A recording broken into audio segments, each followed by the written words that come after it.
এগুলো কি গাছ বলুন তো, চিনতে পারছেন? পিপুল গাছ, পিপুল। খুব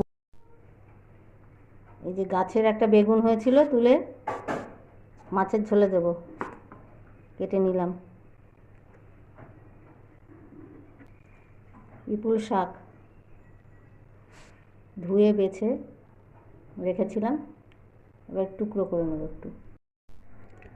আজ আমি আপনাদের একটা নতুন রান্না দেখাচ্ছি।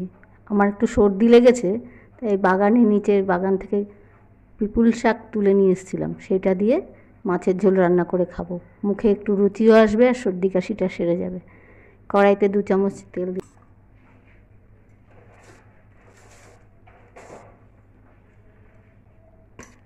এবার রাঁধুনি ফোড়ন দেবো। রাঁধুনিটা একটু হাতে, আলুটা একটু নেড়ে চেড়ে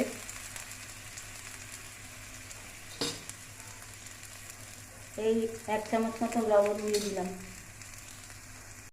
প্রায় মিনিট খানেক ভেজে নিয়েছি। এবারে বেগুনগুলো দিয়ে দেবো, কেটে রাখা। এগুলো আমার গাছের বেগুন, গাছে বেগুন হয়েছিল, সেগুলো দিয়ে দিলাম। বেগুনগুলো একটু সামান্য ভাজবো। আমাদের আশেপাশে বাগানে প্রত্যেকেরই কিছু না কিছু জিনিস থাকে। এবার বেগুন দিয়ে নেড়েচে নিয়ে নিয়েছি 2 একবার। এবার বেটে রাখা জিরে দিয়ে দিলাম, জিরে বাটা। 1 চামচ হলুদ আর চেরা কাঁচা লঙ্কা 4টে। ঢাকাটা খুলে দেখি, এই তো প্রায় কষানো হয়ে এসছে।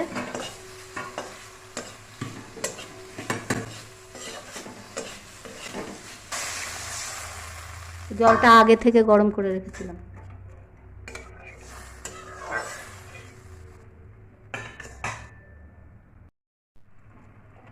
এবার কটা বড়ি আগে থেকে ভেজে রেখেছিলাম, আমার হাতে দেওয়া বড়ি। কুমড়ো হয়েছিল চাল কুমড়ো গাছে, এই সেই বড়ি নিজে দিয়েছিলাম শীতকালে, সেই বড়ি কয়েকটা দিয়ে দিলাম একটু স্বাদটা বাড়ানোর জন্য। একটু ফুটবে, তারপরে আবার দেখাচ্ছি আপনাদের। ঝোলটা ফুটছে, এবারে আমি পিপুল শাকগুলো দিয়ে দেবো।